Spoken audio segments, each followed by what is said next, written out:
Scientific পেডাগজির জনক হলেন জে.এফ. Herbert. Educational সাইকোলজির জনক হলেন থর্নডাইক। মনোবিজ্ঞান ধারণার ক্রমপর্যায় হলো আত্মা, মন, চেতনা, আচরণ। শিক্ষা মনোবিজ্ঞান হলো বহুমুখী প্রক্রিয়া। শিক্ষা মনোবিজ্ঞানের উদ্দেশ্য হলো আচরণের নীতি গঠন করা, আচরণ বিশ্লেষণ করা, আচরণ সংশোধন করা, মানে সবগুলোই। তারপরে নিচের কোনটি মনোবিজ্ঞানের প্রাসঙ্গিক বিষয়বস্তু নয়? সামাজিকীকরণ।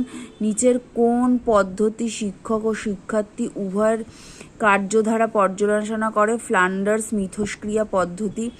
আচরণ বিশ্লেষণ ওয়াটসনের কোন পদ্ধতির সমালোচনা করেছেন? অন্তর্দর্শন।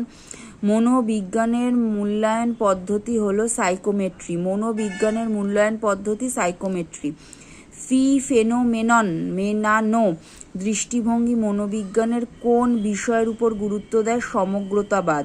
মনোবিজ্ঞানের ফাংশনালিজমের সঙ্গে সম্পর্কযুক্ত পদার্থবিদ্যা ও শরীরবিদ্যা। মনোবিজ্ঞান অধ্যয়নের নিজস্ব পদ্ধতি কোনটি? অন্তর্দর্শন পদ্ধতি। নিচের মনস্তাত্ত্বিকদের মধ্যে চূড়ান্ত আচরণবাদী ওয়াটসন। ফ্যাকাল্টি সাইকোলজি হচ্ছে অ্যারিস্টটল। মনোবিদ্যার পরীক্ষামূলক পদ্ধতির উপযোগ্যতা হলো নির্ভরযোগ্যতা। শিক্ষাক্ষেত্রে মনোবিজ্ঞানের কোন নীতি গ্রহণযোগ্য? ব্যক্তি স্বাতন্ত্র্যের নীতি। শিক্ষা মনোবিদ্যা হলো মনোবিদ্যার সেই শাখা যা শিখন ও শিখন নিয়ে আলোচনা করে, বলেছেন স্কিনার। আচরণবাদীগণ আচরণকে ব্যাখ্যা করেছেন এস ও আর এর ফল হিসেবে। পূর্ব অভিজ্ঞতার নতুন তথ্য সংমিশ্রণের মাধ্যমে অর্থপূর্ণ হয়ে ওঠা মনোবিজ্ঞানের কোন দৃষ্টিভঙ্গির মন্তব্য? জ্ঞানমূলক মনস্তত্ত্ব। মনোবিজ্ঞান হলো কোন ধরনের বিজ্ঞান? সমাজবিজ্ঞান। শিক্ষক শিক্ষার্থীকে বোধগম্য করতে কে এই কথাটি ব্যবহার করেছেন? Adams. A child is a book which is the teacher is to learn from page to page, বলেছেন রুশো।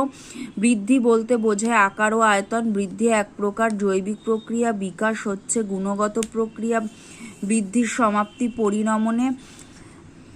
ব্যক্তি বিকাশের প্রক্রিয়াটি সংঘটিত হতে থাকে সারা জীবন। বিখ্যাত মনোবিদ জোন্স জীবন বিকাশের স্তরগুলিকে 4 ভাগে ভাগ করেছেন। পিকুনাস 10 ভাগে, এরিকসন 8টি।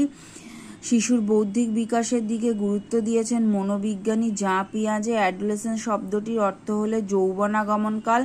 অ্যাডোলেসেন্স এসেছে অ্যাডুসিয়ার থেকে। বাল্যকালকে কভাগে ভাগ করা হয়? 2 ভাগে। বিকাশের স্তর নিয়ে যেসব মনোবিজ্ঞানী ও দার্শনিক কাজ করেছেন সবাই। শিশু 2 বছর বয়সের শেষে আয় করেন 500 থেকে 700টি শব্দ।